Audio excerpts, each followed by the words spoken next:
morning and welcome to Quite Obvious, the show where I ask the questions and our panelist gets points based on their originality rather than their accuracy. Thankfully, someone in the booth is going to be tabulating that, as frankly, I don't get it. Joining me tonight are stars of stage, screen, and the occasional Christmas pageant, Sir Patrick Viechev. That reminds me of Christmas in Piccadilly back in the 1960s when Peter O'Toole, he was a rascal, decided we... Save it, Sir Pat. Beside him is not a doctor, but she plays one on TV, Edna Emu.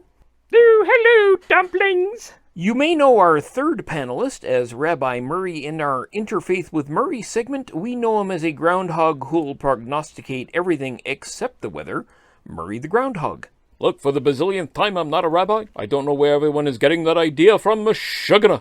Yes, it's a mystery to me also. And finally, Canadian children's television icon and recent chicken about town promoting his new documentary film, Last Day of the Friendly Giant, Rusty Rooster. It premieres tonight on Duza Plus. What does? The documentary, Last Day of the Friendly Giant. It premieres tonight on Duza Plus. You just said that. Yeah, I'm promoting it. Who is this guy? Okay, getting back to what I was doing. Here's how the game works. I'm going to ask questions. Your goal is to answer with something entertaining, interesting, or unusual. However, should you provide the obvious answer, you'll hear this. Holy crap! That scared the bejesus out of me! Hey, language. Each episode of this shtick will have a theme, and this week's it's Kanadiana, spelt with the letter K for legal reasons, of course. What? When was the very first Canada Day? Oh, easy. 1867. Are you sure?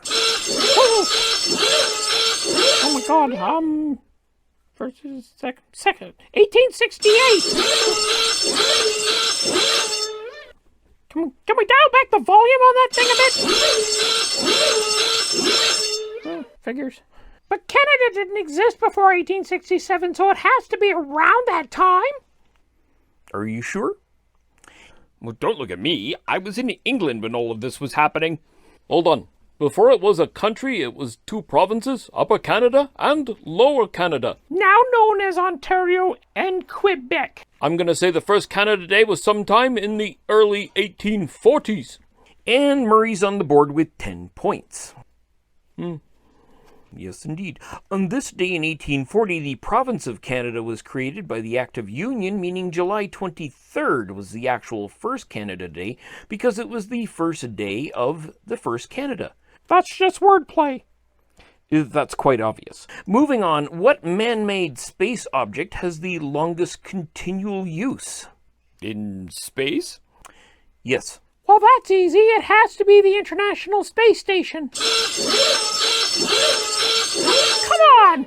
Oh, I hate that thing. That thing's been up there like 25 years. What could possibly have been there longer? Communists. What? Well, they get on a foot and stay there, and they do it in the most insidiously simple ways. What the hell are you even talking about? While NASA spent millions developing a pen that could write in zero gravity, the communists were just using pencils. Betting it's something from Mir that's still buzzing around up there. Ha! I met Alexei Leonov once. He was the first human to spacewalk, you know. He was a small man, very gentle, gave me a carrot during a détente session in London. Yes, I'm sure it was delicious. And that's 10 points for Sir Pat, for indeed in 1986 the first module of the Soviet space station Mir was launched, and since Mir was a founding piece of the International Space Station, Mir will become the longest continually used man-made space object in 2026. So it isn't currently the longest? Technically, no. In 2016, the GOES 3 satellite was decommissioned after 38 years in space. However, since the ISS won't be decommissioned until 2031, the Mir components will beat that in just a little over a year. Why are you giving points to the old goat if the answer is the GOES 3 and he said Mir? I'm being told by the booth that you're becoming obtuse. I have no idea what that means either. Oh, this game is so stupid. And that's quite obvious. When was the first train trip between the Atlantic and the Pacific? I know this one. That was 1869 after they drove the gold spike in the rails at Promontory Summit, Utah. That completed the first Trans-America Railroad. Ha! I didn't say last spike, which commonly refers to the Canadian rail line completion at Craigellachie, BC. I said the gold spike from Utah. Oh, come on! Was it one of those short bits between the two, like down by the Isthmus of Panama? Could be. What? If I remember correctly, Possum, before there was the Panama Canal, they had a short rail line running between the Atlantic and Pacific Ocean. Well, technically, the Gulf of Mexico on the Atlantic side. And that's 10 points for Edna Emu. Seriously? That was in the mid-19th century. A bit before my time, of course. I want to say around 1855. On January 28, 1855, the first run of the Panama Canal Railway concluded its 75-kilometer or 47-mile journey, having crossed a peak 60.16 kilometers from the Atlantic and 16.4 kilometers from the Pacific, which, depending on your frame of reference, put the summit ridge 87 meters above the Atlantic Ocean at mean tide. It beat the crossing of the increasingly misnamed United States of America by 14 years. I thought you said the theme of this episode was Canadiana. That's right. Well, two of those questions have nothing to do with Canada. Well, if you hadn't interrupted me, I was about to add that the Panama Rail crossing also beat the first Canadian Pacific Railway train to cross Canada from Montreal to Port Moody, BC in 1886. Patience, dear chicken, patience. Yeah, what about the ISS question? Here then! The photo we showed of the current crew on the ISS at the end of that piece had a Canadian flag in it. Oh, this game is so stupid! Well, I can't argue that. Next question. What's the longest distance between 0 mile and mile 1 on any single same route in the world? Well, 1 mile. 2 miles? 3 miles, then. Yeah, well, it's not Yonge Street, is it? They say that's the longest road in the world, but I've tried to drive it and it's not continuous. This is surreal. Seriously, am I the only one who thinks this is a completely pointless waste of time? Quite obviously. Hold on. One time back in the mid-1990s, I was performing a traveling show with Sir Kenneth Branagh. He's a knight now. Oh, the handle's out like candy these days. Anyway, we did a Canadian leg and started in St. John's, Newfoundland, where we performed selective pieces of Branagh's autobiographical show, Did I Do That? At... Yes. Yes, that was dramatic pause. At 1 Mile Arena. And? What? The question is, what's the longest distance between 0 mile and mile 1? Oh, right, yes. Well, we ended the tour in Victoria, and the lot of us went out to a marker at the end of the Trans-Canada Highway named... Yes. Really, my dear, we've been sitting together long enough for you to learn that I love a good dramatic pause now and then. Yeah, how about a straight answer? Are you familiar with those? Well, that's rude. True, but rude. Minuscule troglodyte. The tour ended in Victoria at... Oh, yes, right, at 0 mile. So I believe the correct answer is whatever the distance is between St. John's, Newfoundland and Victoria, British Columbia. Correct. What? That's not even an answer. How many miles is that? He doesn't know. We didn't ask how many miles or kilometers or even feet for that matter. The question was, what's the longest distance?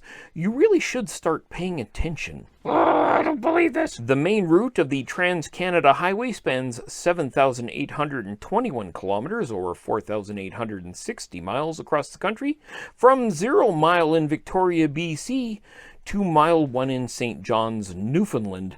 It's one of the longest routes of its type in the world. Yeah, someone get my agent on the phone. This is ridiculous. What is the shortest distance between Canada and France? Okay, one last time, and I know this one because I go to Paris all the time. As the crows fly, the in-flight service of which is garbage, by the way, literally, They just hand out garbage. The shortest distance between Canada and France is 4,264 miles. I have no idea what that is in kilometers. It's 6,862 kilometers, obviously. Freak. Is that your final answer, Rusty? Oh, it's the final one I'm giving you lot. Oh, but I've done it many times. Look, I know you're just pulling a bunch of trick questions out of the air, but seriously, how can you have any other number? Anyone? The Vimy Ridge battle site was given to Canada after World War I. It's actually in France. Is the answer 0? I'm being told that it's a land grant without border crossing, so not actually Canadian territory, much like an embassy, so no. Well, I don't know then. What, 50 miles? Very close. The answer is 25 kilometers. That is not possible! You are very odd. The islands of St. Pierre and Miquelon are a mere 25 kilometers off the coast of Fortune, Newfoundland. It's close enough, in fact, they could actually build a channel, but with only 6,000 residents in that corner of France, it hardly seems worth it. The ferry trip between Fortune and St. Pierre is only 1.5 hours each way, with very comfortable seating, but since you are traveling between Canada and France, you're required to go through customs and immigration when docking in each location. And since it's a 4-hour drive from the Newfoundland capital of St. John's to Fortune, it's probably best to take the 40-minute flight from St. John's to St. Pierre. Or if you want to skip Newfoundland entirely for time, I presume, because why otherwise would you want to skip that amazing place? Then you can fly directly from Montreal, Quebec to St. Pierre in just under 4 hours, and voila! You're under the tricolor flag of France, eating authentic baguettes, while noshing on some of France's best fromage et vin. How old is the known universe? 13 billion years. Okay, but light from the furthest stars in the universe takes 13 billion years to get to us. I saw it on Cosmos or something. Oh, it's 45 billion, isn't it? How do you get 45 billion? Well, I remember seeing Neil deGrasse Tyson saying that the light reaching us was from stars 13 billion light years away, but since the universe has been expanding in all directions, the actual age is something like 45 billion years. Then your answer might be correct if I'd asked a different question or the question a different way, but the known universe is just under 100 years old. Oh, come on, what? Edwin Hubble's arrival at Mount Wilson Observatory and his use of the 100-inch telescope led to evidence that there was more to what was above us than just the galaxy. Hubble proved there were galaxies and other bodies outside of the Milky Way, objects that were in a universe that was infinitely expanding in all directions, and he presented that evidence on January 1, 1925 to the American Astronomical Society, where it then became known. Oh, this show is shit. It's just a bunch of cleverly worded trick questions designed to make us look stupid. Not us, dear boy. Stupid freaking show. All right, next question. What's the English title of a French series about entertainment representatives seeking clients for film and television shot in Paris called? Yeah, call my agent. No, and that's 10 points for Rusty, who's finally on the board. Frack you.